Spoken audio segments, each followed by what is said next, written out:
स्वागत है आपका प्राइम टाइम इंडिया में। मैं हूं शकील बागमारे। आइए देखते हैं प्राइम टाइम में आज क्या है खास।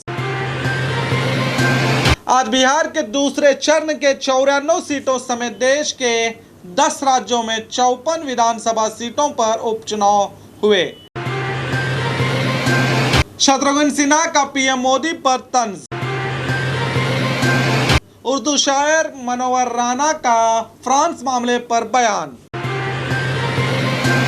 मुंबई पुलिस ने कंगना और उनकी बहन रंगोली के खिलाफ जारी किया समन। 10 नवंबर को पुलिस के सामने पेश होने का आदेश। देश में कोरोना के हालात और जानते हैं दुनिया भर में आज क्या हुआ था खास। आइए देखते हैं खबरें विस्तार से। आज बिहार के दूसरे चरण के 94 सीटों समेत देश के 10 राज्यों में 54 विधानसभा सीटों पर उपचुनाव हुए। आज बिहार में दूसरे चरण के चुनाव के लिए 94 विधानसभा सीटों के लिए वोटिंग की गई, जिसमें मुख्य मुकाबला एनडीए और महागठबंधन के बीच में है। इस चुनाव में 1463 उम्मीदवारों की किस्मत दांव पर लगी हुई है, जिसके लिए आज नीतीश कुमार, सुशील मोदी, तेजस्वी यादव, राबड़ी देवी समेत कई दिग्गज नेताओं ने मतदान किया। इसके अलावा मध्य प्रदेश में भी 28 सीटों के लिए मतदान किए गए। यहां मुकाबला बीजेपी और कांग्रेस के दरमियान है। कर्नाटक में 2, गुजरात के 8, उत्तर प्रदेश के 7, उड़ीसा और झारखंड में 2-2 सीटों के लिए और छत्तीसगढ़, हरियाणा और तेलंगाना में 1-1 विधानसभा सीटों के लिए आज मतदान किए गए, जिनके नतीजे 9 नवंबर को आएंगे। बिहार और मध्य प्रदेश में नेताओं ने अपनी अपनी जीत के बड़े बड़े दावे किए हैं। अब नतीजे आने के बाद ही पता चल पाएगा कि जनता ने जीत का सेहरा किसे पहनाया है और किसे हराकर रिजेक्ट कर दिया है। शत्रुघ्न सिन्हा का पीएम मोदी पर तंज।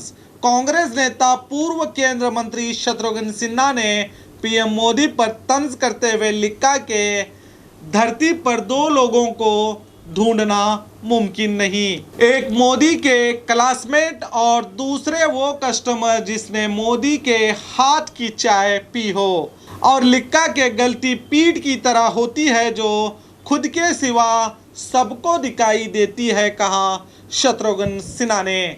आपकी जानकारी के लिए हम बता दें कि शत्रुघ्न सिन्हा अटल बिहारी वाजपेयी की बीजेपी सरकार में केंद्र मंत्री रह चुके हैं। 1990 से 2015 तक बीजेपी के एमपी और बीजेपी के स्टार प्रचारक रह चुके हैं, मगर उन्होंने 2019 में बीजेपी छोड़कर पटना से कांग्रेस टिकट पर चुनाव लड़ा था, जिसमें उनकी हार हुई। अब चल रहे बिहार विधानसभा चुनाव में उनके बेटे लव सेना को कांग्रेस ने पटना के बेनकीपुर का उम्मीदवार बनाया है। अब 9 तारीख को पता चल पाएगा कि फिल्मों में सभी को खामोश कहने वाले शत्रुघ्न सिन्हा अपने बेटे को जिता पाएंगे या नतीजे आने के बाद खुद खामोश हो जाएंगे। देखते हैं। उर्दू शायर मनोहर राणा का फ्रांस मामले पर बड़ा बयान। फ्रांस में प्रॉफिट मोहम्मद सल्लल्लाहु अलैहि वसल्लम का कार्टून बनाने के मामला अभी तोल पकड़ा हुआ नजर आ रहा है। दुनिया के कई देश इसके मुखालिफत कर चुके हैं। भारत के उर्दू के मशहूर शायर ने भी इस मामले की मुखालिफत करते हुए कहा कि मजहब एक नाजुक मसला होता है, इस पर किसी को छेड़ना नहीं चाहिए। हिंदू देवी देवताओं के कार्टून बनाने पर भारत के मशहूर चित्रकार एमएफ हुसैन को देश छोड़कर जाना पड़ा और प्रदेश में ही उन्होंने दम तोड़ा। ये एक नाजुक मसला होता है। मजहब माँ की तरह होता है। अगर कोई किसी की माँ का गलत कार्टून बनाता है तो उसके बच्चों को गुस्सा ज़रूर आता है। कार्टून इसीलिए बनाए जाते हैं जब हम किसी को गाली नहीं दे सकते तो उसका कार्टून बनाते हैं, कहा मनोहर राणा ने। सुनिए। मैंने ये अर्ज किया था कि मजहब एक खतरनाक खेल है, इससे आदमी को दूर रहना चाहिए। दुनिया में कार्टून इसलिए बनाए जाने लगे कि हर शख्स एक दूसरे को गाली नहीं दे सकता था। हजारों साल से मजहब के नाम पर लाखों लोग मारे गए हैं। हमारे देश में भी मजहब के नाम पर कई दंगे फसाद भी हुए हैं। मजहब एक अफीम का नशा होता है। इसके रहनुमाओं पर उंगली उठाना गोया आग में हाथ डालने के बराबर होता है। इसीलिए हम तो बस यही कहेंगे कि तुम किसी के मजहबी रहनुमाओं को बुरा भला मत कहो, वरना वो भी तुम्हारे मजहबी रहनुमाओं को बुरा भला कहेंगे। सभी रहनुमा उसी खुदा की बात करते हैं। खुदा सबका एक है, मगर सब ने इसे अलग अलग बना लिया है। मुंबई पुलिस ने कंगना और उनकी बहन रंगोली के खिलाफ जारी किया समन। 10 नवंबर को पुलिस के सामने पेश होने के आदेश।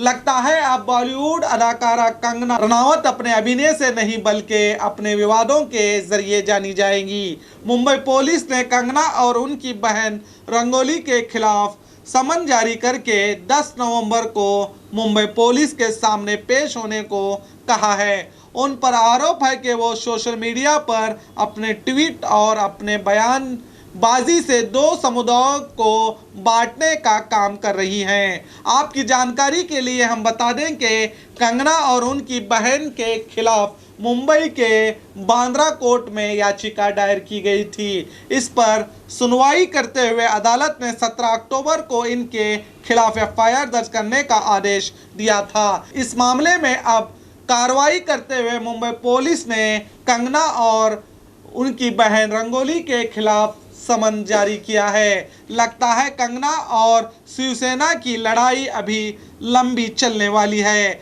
हर बात का बेबाकी से जवाब देने वाली अभी इस पर कंगना का जवाब बाकी है। देखते हैं कंगना अब कौन सा नया डायलॉग कहकर देश की जनता को हैरान करती हैं या पुलिस के सामने हाजिर होती हैं। देखते हैं।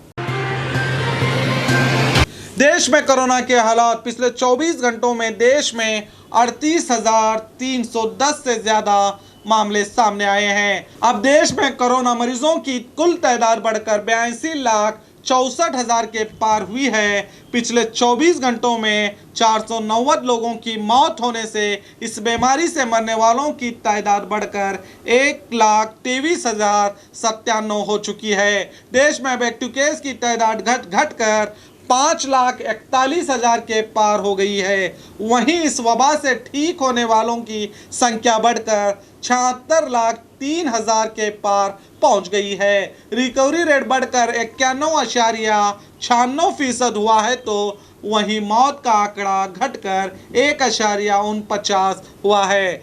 कल के मुकाबले आज 40,000 से कम कोरोना मामले दर्ज किए गए हैं। लगातार लोगों की मरने की संख्या कम होने से लगता है जल्द ही देश को कोरोना महामारी से आज़ादी मिल जाएगी।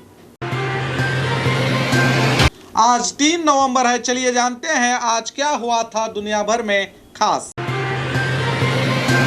आज ही के दिन 1948 को भारत के पहले प्रधानमंत्री जवाहरलाल नेहरू ने यूएनओ में अपना पहला भाषण दिया था।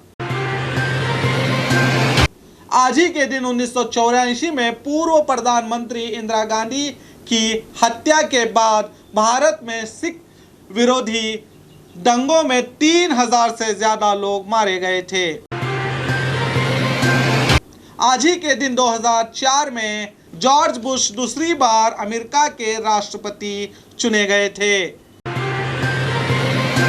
हिंदी फिल्मों के मशहूर संगीतकार लक्ष्मीकांत का आज ही के दिन 1937 में जन्म हुआ था। और खबरों के लिए देखते रहिए आपका अपना B News Nation prime time India.